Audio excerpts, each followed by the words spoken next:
Hello প্রিয়ন, সবাই কেমন আছো? তোমরা আগের ভিডিওতে দেখেছিলে যে আমাদের পিকনিক ছিল, তারপরে খাওয়া দাওয়া করে সবকিছু গুছিয়ে গাছিয়ে রেডি হয়ে সোজা চলে যায় মেলায়। আর দেখো, লাস্ট মেলা না গেলে হয়, যেহেতু আবার 1 বছর বাদে আমাদের মেলা আসবে, তাই জন্য প্রত্যেক বছর চেষ্টা করি যে মেলার লাস্ট দিন অন্তত যাওয়ার। তো আমি তো প্রত্যেকবার মেলায় গিয়ে এই কাজটাই করি, প্রত্যেকটা দোকানে দোকানে গিয়ে দেখি কোন দোকানে কি এসেছে, কি ভ্যারাইটি এসেছে, কিরকম কানের এসেছে, কিরকম ক্লিপ এসেছে। আমার মতো কারা কারা করে অবশ্যই জানিও কমেন্ট করে। আর জানো তো, মেয়েদের তো এই জায়গাগুলো দেখলে জাস্ট থমকে যায় আর আটকে যায়। তো তোমরা জানিও যে মিলন মেলায় কারা কারা গেছিলে আর কিরকম মজা করলো। আর আমার না ব্লগটা দিতে অনেকটা লেট হয়ে গেল, আর প্রত্যেকটা ব্লগেই মানে মেলার ব্লগগুলোতে আমি কী কী কিনেছি না কিনেছি তোমাদের সাথে সবটাই শেয়ার করেছি, কিন্তু সেদিনকে আমি এত টায়ার্ড হয়ে গেছিলাম। একটা সারাদিনের জার্নি, আর বাড়িতে পিকনিক মানে বুঝতেই পারছো, অত লেট করে এসেছিল ওরা, বহুত খাটাখাটনি গেছে, যার জন্য রাত্রিবেলা সে বহুত টায়ার্ড লাগছিল। সেদিনকে মেলা থেকে আমরা 9টার মধ্যে বাড়ি চলে আসি। খুব একটা মেলা ঘুরে জাস্ট দুপাক মেলা দিয়েছি, আর দু একটা দোকান থেকে কিছু জিনিসপত্র কিনেছি, অনেক কিছুই কিনেছিলাম, যার জন্য তোমাদের সাথে কি কি কিনলাম সেটা আর শেয়ার করতে পারলাম না। আর দেখেছো, ওটা ছিল নাগরদোল্লা, আর এটা হচ্ছে যে নৌকা। আর নাগরদোল্লাটা 100 ফুটের, আই থিঙ্ক 100 ফুটের ছিল। আমি কেন জানি না যে আমার এত ভালো লাগতো বিয়ের আগে উঠতে, আর আমি প্রত্যেকটা রাইডে উঠতাম বিয়ের আগে। আর যতবার মেলায় যেতাম ততবারই উঠতাম, কিন্তু এখন আর উঠতে পারি না। আর এই দোকানে থেকে একটা ব্যাগও নিয়েছিলাম,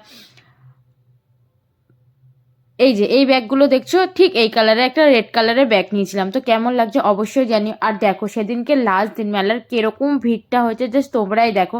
আর লাস্ট দিন কারা কারা মেলা গেছিল আমাকে কিন্তু অবশ্যই জানিও। আর মেলার প্রত্যেকটা দোকানে এত পরিমাণে ভিড়, সেই ঠেলে গুতিয়ে রীতিমতো ঢুকতে হতো। তারপরে দুখানা পাক মেরে কিছু জিনিসপত্র কিনে আমি বেরিয়ে যাই। আর আমি একা যাইনি, গিয়েছিলাম আমার দেওর, পেছনে ছিল আমার দেওর। তারপরে বাড়ির জন্য একটুনি নিমকি, কাঠি ভাজা, জিলিপি, আর আমার গোপুসোনার জন্য নিই নিমকি আর কাঠি ভাজা। তো সেটারই ভিডিও করছিলাম। তো তারপর একজনের সাথে দেখা হয়ে যায়, সেটা আমি আর তার ভিডিও ক্লিপটা নিইনি। তো সে বলছিল যে ব্লগটা কবে আসবে। তো দেখো ফাইনালি ব্লগটা চলে এসেছে। তোমরা তো জানো আমি কতটা লেট করে। আর দেখো, কাকু নিশ্চয়ই কারোর উপরে রেগে গেছিলো, আমার ভিডিওর মধ্যে চলে এসেছে, তখন আমি খেয়াল করিনি, কিন্তু এখন দেখলাম। আমি জানি না উনি কার উপরে রেগেছিল। তো চলো, এই যেটা হচ্ছে আমার দেওর।